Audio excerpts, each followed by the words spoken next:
तो चलिए अब हम स्टार्ट करने वाले हैं थर्ड यूनिट बिना किसी एटी केटी के। अब देखिए यहाँ पे क्या होगा कि सबसे पहले आपको जो है इंपोर्ट एंड एक्सपोर्ट पॉलिसी कब हमारे इंडिया में आया है, क्या ये चीज़ है, सारी चीज़ें आपको जो है मैं डिटेल में हमेशा की तरह बताते आया हूँ। तो सबसे पहले मैं आपको इंपॉर्टेंट डेट रिलेटेड आपको मैं बता देता हूं, क्योंकि एग्जाम में ये डेट पूछे जाने वाले हैं आपसे, ये दोनों डेट जो है पूछे जाने वाले हैं। तो मैं पहले आपको बताता हूं, क्योंकि ये सारी चीजें मैं बताऊंगा तो आपको याद रहेंगे। ठीक है, अब देखो सबसे पहले जो है फर्स्ट स्ट्रक्चर एग्जिम। एग्जिम का मतलब ये जो ई एक्स है ये एक्सपोर्ट के लिए है, एक्सपोर्ट, और ये आई एम का मतलब होता है import. Export and import policy है ना, इसको हम शॉर्ट में क्या बोलते हैं, एग्जिम पॉलिसी।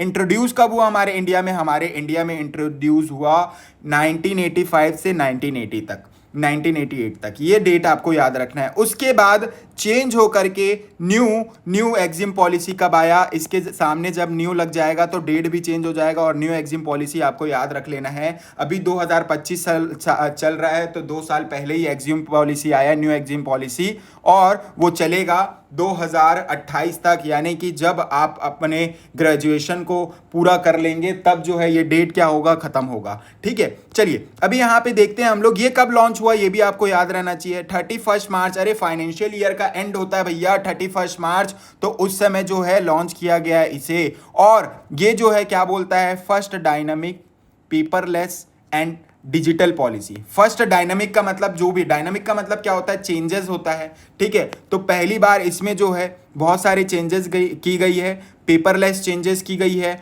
और डिजिटल पॉलिसी है। डिजिटल पॉलिसी का मतलब ये सारी चीज़ें जो है डिजिटली हुई है, और नो फिक्स डेट है एट द एंड। एंड का मतलब क्या होता है, ये जो एंड यहाँ पे लिखा हुआ है इसका कोई फिक्स डेट नहीं है, मतलब अभी ये जो पॉलिसी है कब तक चलेगा, यानी कि न्यू एग्जिम पॉलिसी फिर से कब आएगा।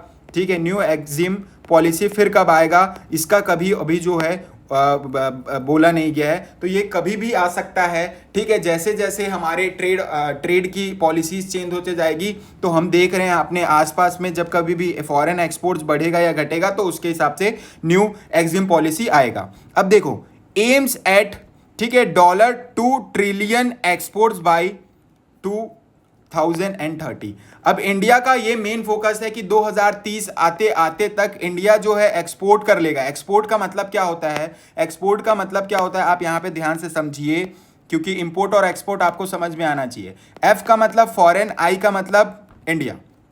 तो मन की आंखों से सोचो ये आपका इंडिया है, मन की आंखों से सोचो ये आपका इंडिया है। और इंडिया जब कभी भी दूसरे कंट्री में क्या करेगा, दूसरे कंट्री में जब कभी भी गुड्स बेचेगा, मतलब यहाँ पे इंडिया में कोई सामान बनाया गया, जैसे मान के चलते हैं टेबल चेयर ये सब बनाया जा रहा है इंडिया में, और ये टेबल चेयर जो है कहाँ, फॉरेन कंट्री में भेजा जा रहा है। ठीक है, तो ये जब भेजा जा रहा है तो हम क्या कर रहे हैं, एक्सपोर्ट कर रहे हैं। तो इंडिया $2 ट्रिलियन एक्सपोर्ट्स क्या करना चाहता है, एक्सपोर्ट करना चाहता है, कब तक, बाई 2030 एंड तक। तो आपको जो है डेट्स मैंने क्लियरली बता दी है। अब आ जाते हैं इसे आपको एग्जाम में लिखना क्या है, जो इंपॉर्टेंट है वो तो आपको एग्जाम में जैसे लिखना है वही चीज है। Export and import policy, EXIM policy, refers to the set of guidelines. अब इसमें क्या होता है भाई, आपको कुछ नहीं बोलना है, एक्सपोर्ट और इंपोर्ट पॉलिसी कुछ नहीं होता है। पॉलिसी जो है एक पेपर में क्या लिखा रहता है, गाइडलाइन लिखा रहता है। गाइडलाइन का मतलब क्या होता है, रूल्स भैया।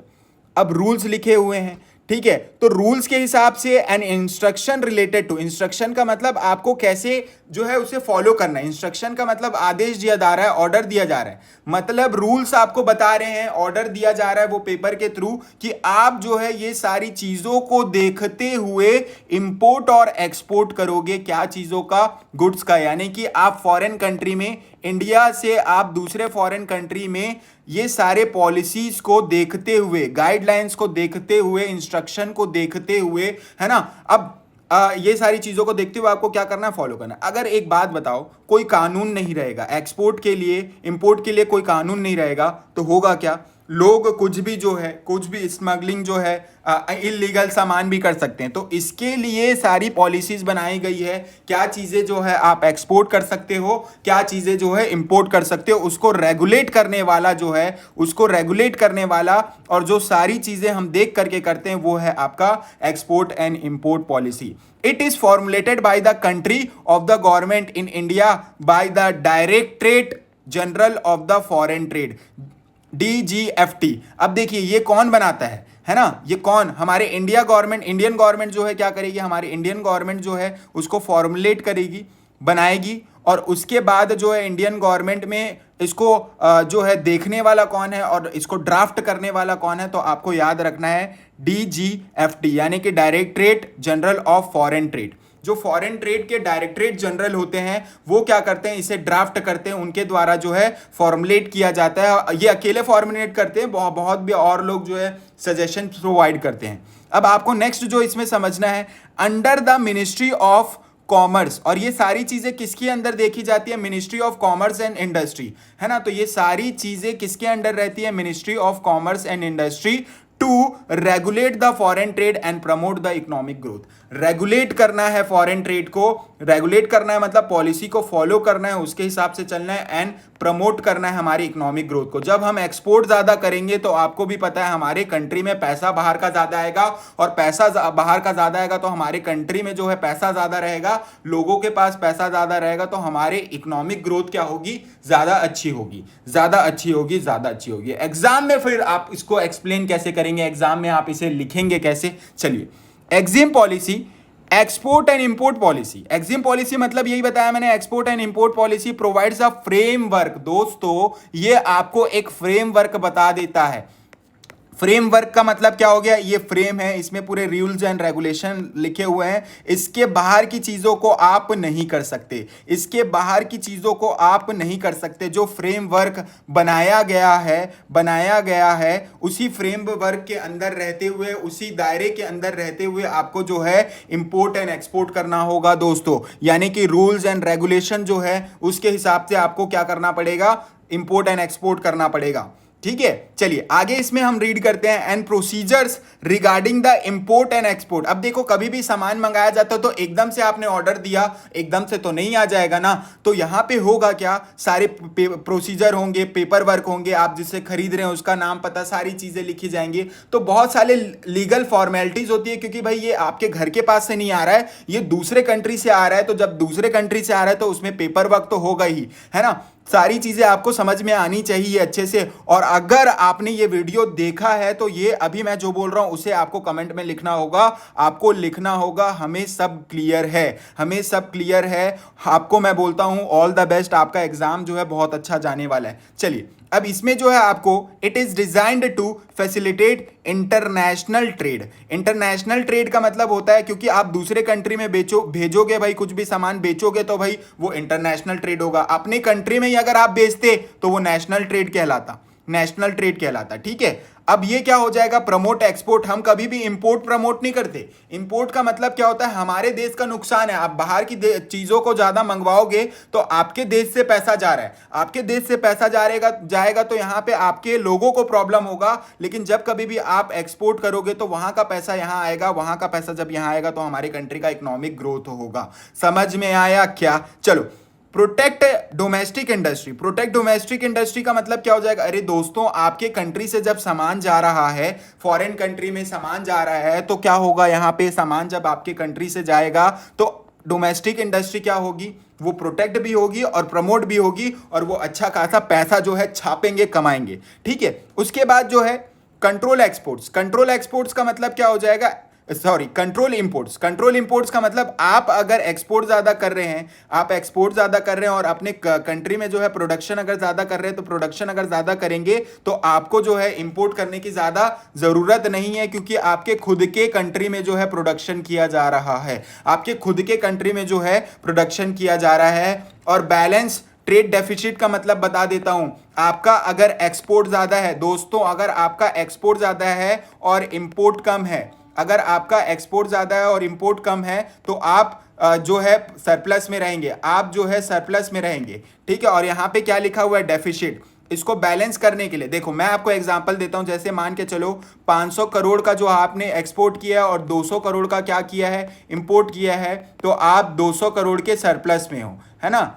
200 करोड़ के सरप्लस में हो। लेकिन क्या होता है, अगर हमारी कंट्री जो है 500 करोड़ का क्या कर ले, 500 करोड़ का इंपोर्ट कर ले और 200 करोड़ का, 300 करोड़ का मान के चलो, 300 करोड़ का क्या कर ले, इंपोर्ट कर ले, तो आप जो है अभी माइनस में, क्योंकि एक्सपोर्ट जो है कम हुआ है। और एक्सपोर्ट जब कभी भी कम होता है उसको आप क्या बोलते हो, डेफिसिट बोलते हो, है ना, डेफिसिट बोलते हैं। चलिए, तो ये सारी चीजें जो है आपको समझ में आ गई है। तो हम लोग और भी कुछ important examination point of view से हम याद रखेंगे सारी चीजों को, क्योंकि आपको लिख के आना है।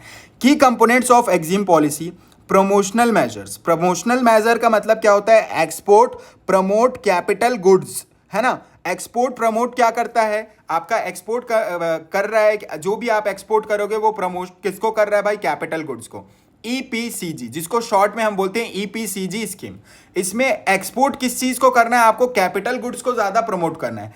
Special economic zones, special economic zone हो गया। उसके बाद आपका क्या है, ये प्रमोशनल मेजर्स है। जो प्रमोशनल मेजर्स का मतलब, इसके बेसिस पे हम अपने एग्जिम पॉलिसी को क्या कर सकते हैं, मेजर कर सकते हैं, है ना। चलिए, एक्सपोर्ट ओरिएंटेड यूनिट्स, उसके बाद है एडवांस ऑथराइजेशन स्कीम, फिर उसके बाद आपको याद रखना है इसी में इंसेंटिव स्कीम, MEIS का मतलब क्या हो जाता है, आप जो है इंसेंटिव फॉर मैन्युफैक्चर गुड्स, है ना। एक्सपोर्ट, अगर कोई भी मैन्युफैक्चर कर रहे हो और वो गुड्स को एक्सपोर्ट कर रहे हो तो ये सारी चीजें में आपको इंसेंटिव मिलेगी। इंसेंटिव फॉर सर्विसेज एक्सपोर्ट, अगर आपका कोई भी कंट्री, दूसरे कंट्री में आप सर्विसेज अगर एक्सपोर्ट कर रहे हो, सर्विसेज प्रोवाइड कर रहे हो, तो इसमें जो है आपको इंसेंटिव्स मिलेगी।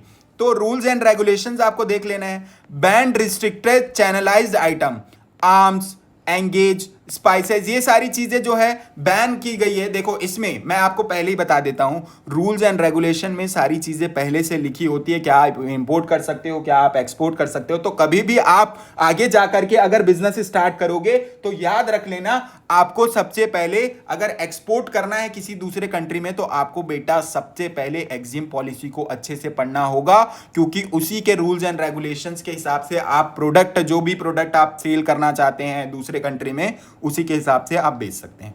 ठीक है, चलिए, तो अगर आपको सारी चीजें क्लियर हो गई हैं तो अब मैं आप लोगों को देने वाला हूं best example of EXIM policy in action. अभी एक्टिवली चल रहा है वो सारी चीजें मैं आपको बताने वाला हूं।